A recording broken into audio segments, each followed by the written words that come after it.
Frente a la contingencia que vivimos a nivel país como a nivel región, donde la tasa de contagio no baja, como lo señala el diario digital Timeline, la región de Antofagasta alcanzando el triste récord de fallecidos por COVID-19 y superando los 300 contagiados diarios. Sin mencionar además la situación que cada vez más catastrófica, si nos fiamos a los medios de comunicaciones locales, de la ciudad de Calama. Por ende, cuando por otro lado vemos, como se señaló tempranamente en este mismo canal y últimamente en el Mercurio, cuando vemos una multiplicación de ollas comunes a lo largo de la ciudad, uno puede preguntarse si realmente el tema del cambio constitucional va a cobrar el interés que debería cobrar por la importancia que esto representa, porque hoy en día la ciudadanía está siendo distraída, entre comillas, por otros asuntos de mayor importancia, de prima importancia. ¿Se debería o no desplazar el plebiscito? Últimamente en el canal ATV, el constitucionalista Jaime Baza indicó que existían alternativas para que este plebiscito, previsto en octubre, siga ocurriendo ese mismo mes. Estamos muy encima, probablemente, como para implementar un sistema de votación electrónica.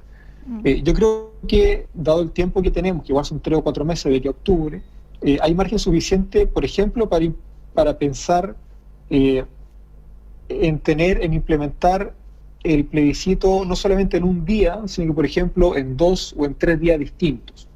Que podamos votar, por ejemplo, viernes, sábado y domingo, administrando y gestionando el flujo de electores de una manera distinta como se ha hecho hasta ahora. Podemos organizar las votaciones por letra, según nuestros apellidos, ¿verdad? Según nuestros números de RUTs, según las mesas electorales, receptoras de sufragio. Hay distintas alternativas que podemos pensar para que no todo el mundo vaya a votar el mismo día. De hecho, esto también tiene eco a nivel local. Hay otros países que lo han hecho en 2 días, se han hecho mediante carta postal, se han implementado lugares de votación especial para personas que están contagiados. Nosotros consideramos que es importante que se realice el plebiscito porque frente a la situación actual que vive nuestro país, vemos que los derechos mínimos no están garantizados y para eso es bueno cambiar la actual constitución por una nueva constitución. Efectivamente, en el caso de la realización del plebiscito por un cambio o no de la Constitución, deben combinarse varias variables y una de ellas es la seguridad sanitaria para los votantes. El voto electrónico y organizar el plebiscito sobre varios días son unas de las posibilidades para que este plebiscito se realice a la fecha prevista. Pero si uno piensa bien, ambas soluciones son expuestas a polémicas y eso cuando en este caso, en el caso del plebiscito constitucional, es quizás la menos indicada de las elecciones, entre comillas, que deba conocer una polémica, cualquier sea esta. En estos tiempos de Anonymous y otros ciberpiratas, una votación electrónica se expone al riesgo de ser hackeada, es decir, intervenida, tergiversada, anulada. Si bien la votación electrónica que ocurrió a través de los municipios a final del año pasado sirvió de ensayo, o también en el caso de Antofagasta, creo yo, una especie de encuesta de opinión, esto no nos asegura nada y existe de manera innegable un riesgo. En el caso de que el plebiscito se extienda sobre varios días, en caso de esa solución, independientemente de la organización de cómo eso debiese ocurrir, los votantes del tercer día no estarían en las mismas condiciones que los votantes del primer día, sobre todo si circula información sobre las tendencias a las salidas de las urnas. Acá quizás tendrán mucho más presión. En mi caso personal, yo tomaría una posición mucho más radical, no en el sentido del Partido Radical, donde milita Marcelo Hernando, seamos serios 30 segundos, sino en el verdadero sentido de la palabra radical, etimológicamente hablando, lo que significa en realidad radical, es decir, desde la raíz o lo relacionado con la raíz. La situación actual que estamos viviendo nos ha dejado claro que el supuesto modernismo de Chile tenía mucho de superficialidad y pocas bases sólidas. Muchas cifras macroeconómicas a 2 dígitos, mucha argumentación acerca de la sacrosanta inversión extranjera, muchas polémicas acerca de la tasa de imposición a las grandes empresas y a la minería, pero hoy toda esa retórica que iba de la mano con una cierta realidad deja al desnudo un país con cero o casi inexistente estructura de ayuda social, inclusive en caso de emergencia. Peor aún, no hay ni cultura de ayuda social, un terreno fértil para proyectar e implementar eso a la brevedad. A tanto ver la Teletón durante años y enorgullecerse de aquellos, estamos más bien en una cultura de la caridad, en algo de esporádico, en una ayuda casual, puntual, pero no en algo sistémico, es decir, sostenible en el tiempo. Sorpresivamente, en este caso, en este contexto tan dramático, Don Francisco ya no se escucha más ni se ve más emocionado en pantalla. Quizás sea la única buena noticia de lo que está pasando.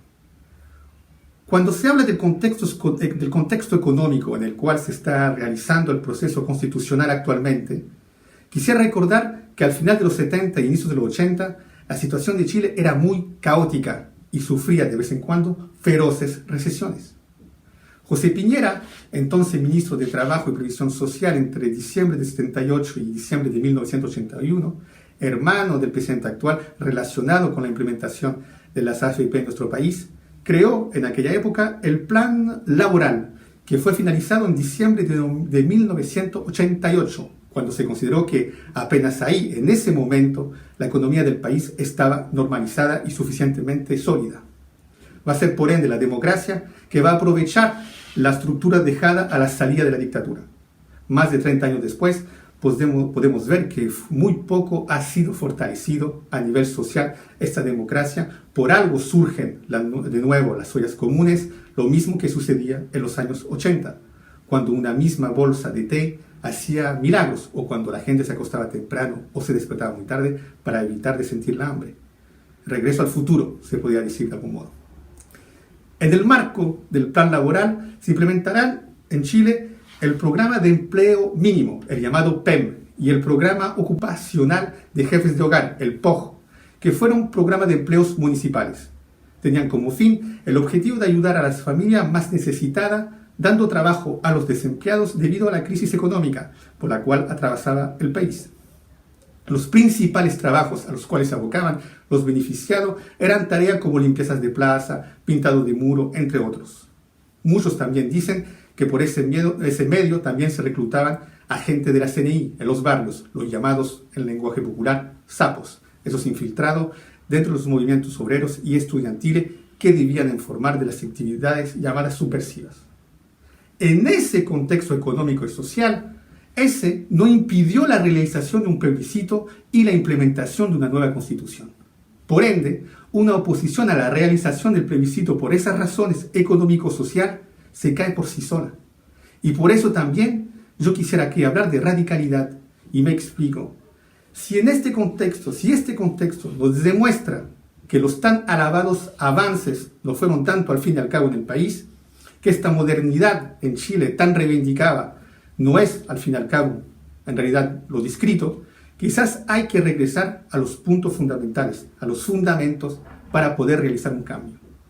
Si debemos dar nuestra opinión para la realización o no de un cambio constitucional, esto no puede ser a través de un clic en una pantalla. No estamos en el futuro. Tampoco puede hacerse sobre varios días a la manera de una serie en Netflix. No. Esto debe ocurrir en la situación que se acerque lo más posible a la normalidad, con vocales de mesa en una escuela. Personalmente, si me permiten la imagen, quisiera sentir mi mano tocar la madera de la urna, la madera de donde yo dejo mi opinión, como un apretón de manos entre dos personas que se respetan, yo y el sistema institucional del lugar en el cual yo vivo. Que son, al fin y al cabo, un par de meses, 6 meses más, después de 40 años de una constitución cuyo origen es absolutamente discutible, y considerando por lo demás cuánto tiempo todo esto nos va a amarrar y lo que está realmente en juego acá. Estamos hoy en día en tiempos cruciales, y sepan que después de estos vienen otros más.